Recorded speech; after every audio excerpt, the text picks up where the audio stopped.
Silas Maths. The best place to learn mathematics. Hello friend, welcome back to class. I believe you had a great learning experience from our previous class. Alright, if you have not subscribed to the channel, please do well to subscribe and turn on the notification bell. Okay, in our previous class we talked about index. That is, we explained indices and we talked about expanded form and index form. That is, expressing numbers in expanded form and index form. For example, we talked about this number. Let's say we have number like 8 and we want to express 8 in expanded form. We said we'll prime factorize 8, and prime factorizing 8 in our previous class gave us 2 times 2 times 2, and that is this form is called expanded form. That means I've written 8 in expanded form, and then in index form simply means write it this way. How many 2 do I have here multiplying itself? 3. So it becomes 2 to the power of what? 3, because I have 2 in 3 places. So this is what we treated in our last class. If you've not gone through the class, please do well to do that. So in today's class, we're going to be talking about laws of indices. Laws of what? Indices. So the first law we're going to consider is what we call multiplication law. Let's take it down.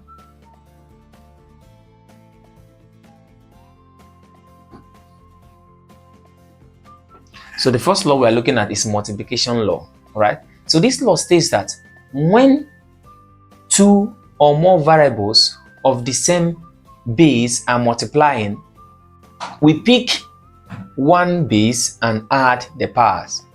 When 2 or more variables or numbers of the same base are multiplying, we pick one variable and add their powers. Let's say, for example, we have this variable a to the power of x times a to the power of what? Y. These are 2 variables of the same base. Their base are the same and they are multiplying, and their powers are x and y. So the law says we add their powers. So this becomes what? A to the power of x plus y. So if the variables are also more than 1 or more than 2, for example, let's say we have something like a to the power of 2 times a to the power of 1, or let's say to the power of 4 times a to the power of 3. What do we do? Since their base are the same and they are all multiplying, what do? We pick one base, which is a, and then go ahead and add their powers. So their powers are 2 plus 4 plus 3, and that will give me what? A to the power of what? A to the power of, that is 7 plus this 9. A to the power of what? 9. So that is what the law of multiplication states. Remember, whenever 2 or more variables of the same base are multiplying, we'll pick one base and then add their powers. All right, let's take an example. Example, we say this. Okay, let's take a look at this example.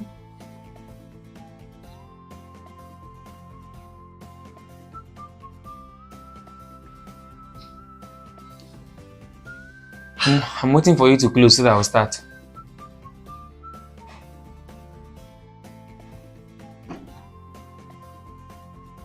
All right, let's take a look at this example. We have this, simplify this, and okay, let's add. Leave your answer in index form. Leave your answer in index form. Okay, so let's go ahead and solve that. Then for the first one, which is number 1, we have 2 to the power of 3 times 2 to the power of 2. Now remember, the law says when the base are the same, you pick one base and then add their power. So this time around I have 2 to the power of 3 and 2 to the power of 2. So we're going to pick one base, which is 2, and then add their powers. That is 3 plus 2, and that will give me 2 to the power of 5. Yes, this is my answer in index form.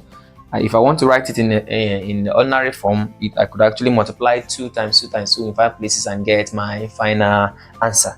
So that is that for number 1. Then for number 2, I have 3 to the power of 4 times 9. Now 3 to the power of 4 times 9, I can actually express 9 in index form. And 9 in index form is something as 3 raised to power what 2. So this is something as what 3 raised to power 4 times 3 raised to power what 2. So since their base are the same, what do? We pick one base and add their powers. So that will give us what? 3 to the power of 4 plus 2. And 3 to the power of 4 plus 2 is something as 3 to the power of what? 6. That is my final answer in index form. Alright, so whenever we have this is how we're going to solve it. So let's take a look at the second law, that is division law.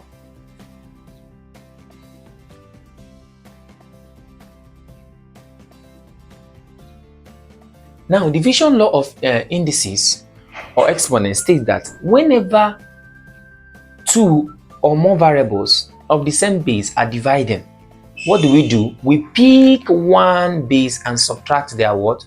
Powers. We pick one base and subtract their what? Powers. And okay, let's take a look at the expression. Let's say we have this.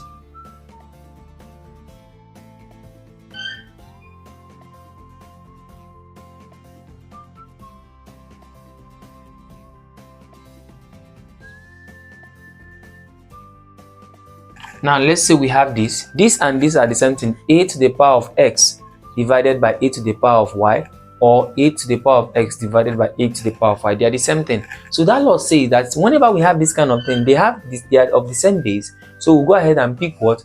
Pick one base and then subtract their power, and that will give us equal to what? A to the power of what? X, then minus the one, the denominator's power, that is y. All right, the same thing with this. Okay, so for example, let's say we have this number 2 to the power of 5 divided by 2 to the power of what? 3. What do? Pick one base, that is 2 and raised to power 5 minus what? 3. Pick one base and then subtract their what? Powers. That's division law. Okay, or we'll have something like this. Let's say 3 to the power of 7 divided by 3 to the power of 4. So what do? We go ahead and express it in this form, 3 to the power of 7 minus what? 4. Okay, for this one over here, this is something as 2 raised to power what?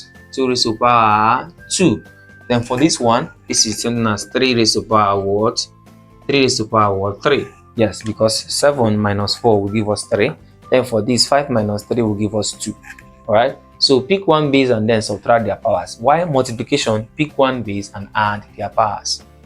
Okay, so these are the two first laws of indices. Okay, so in our next class, okay, let's take a look at the example before we wrap it up for this class. In our next class, we'll continue from where we stop. Let's take, for example,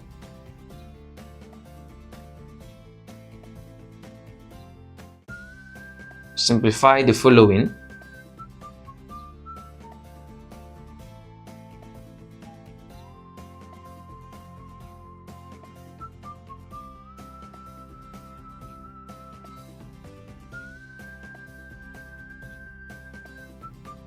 Alright, we have the problem that says simplify number 1, 27 times 3 divided by 9. Then number 2, 32 times 81 divided by 27. And number 3, okay, that's number 2. Then leave your answer in index form. So let's go ahead and solve that. Leaving our answer in index form.